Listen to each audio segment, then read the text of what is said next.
നമ്മളിപ്പോ നമ്മളെ മോനെ സുബഹിക്ക് വിളിക്കണില്ല, കാരണം മോൻ ഇന്നലെ കുറച്ച് നേരം വൈകിട്ടാണ് സ്റ്റഡി ലീവ് ആയതുകൊണ്ട് ഉറങ്ങിയത്. സുബഹിക്ക് വിളിക്കണില്ല. സുബഹി നിസ്കാരത്തിന് ഉപ്പ പോകുമ്പോ ഗേറ്റ് തുറക്കണ സമയത്ത് പെട്ടെന്നൊരു ശബ്ദം, നോക്കുമ്പോ ഗ്യാസ് സിലിണ്ടർ പൊട്ടിത്തെറിച്ചതാ. ഓടിപ്പോയിട്ട് മോനെ വിളിക്കൂ. അതെന്ത്? ഇവൻ വളരെ വൈകിട്ടല്ലേ, കെമിസ്ട്രീന്റെ എക്സാം ആയതുകൊണ്ട് നേരം വൈകിട്ടല്ലേ ഉറങ്ങിയത്, ഇപ്പൊ എന്തിനാ വിളിക്കുന്നത്?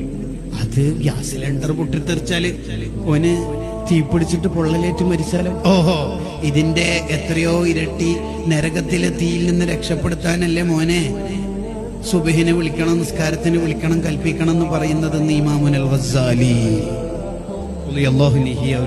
പറയാം. നമ്മളെ മക്കളെ ആ രീതിയിൽ, അതാണ് ഏറ്റവും വലിയ റഹ്മത്ത് എന്ന് പറഞ്ഞാൽ. ഉള്ളതെല്ലാം വാങ്ങിക്കൊടുക്കുക. ശരിക്കും അങ്ങനെ ചെയ്യല്ല വേണ്ടത്. ഗസാലി ഇമാമു തന്നെ ഇഹ്യയിൽ പറഞ്ഞല്ലോ, ഉയർന്ന ഫുഡ്, മുന്തി ഇനം ഡ്രസ്സ് മാത്രം കുട്ടികൾക്ക് കൊടുത്ത് പഠിപ്പിച്ചാൽ ആ കുട്ടി ആഖിറത്തിന്റെ ആളാവൂല, അവൻ ദുനിയാവിന്റെ ആളായി മാറും. നമ്മൾ ഒരു കഷ്ടപ്പെടും എന്റെ മക്കളെ ഞാൻ അറിയിച്ചിട്ടില്ല എന്ന് പറയുന്ന ഉപ്പമാർക്ക് പാരന്റിങ് അറിയില്ല എന്ന് അർത്ഥം. ഗസാലി ഇമാമിന്റെ ഭാഷയെ പറഞ്ഞു.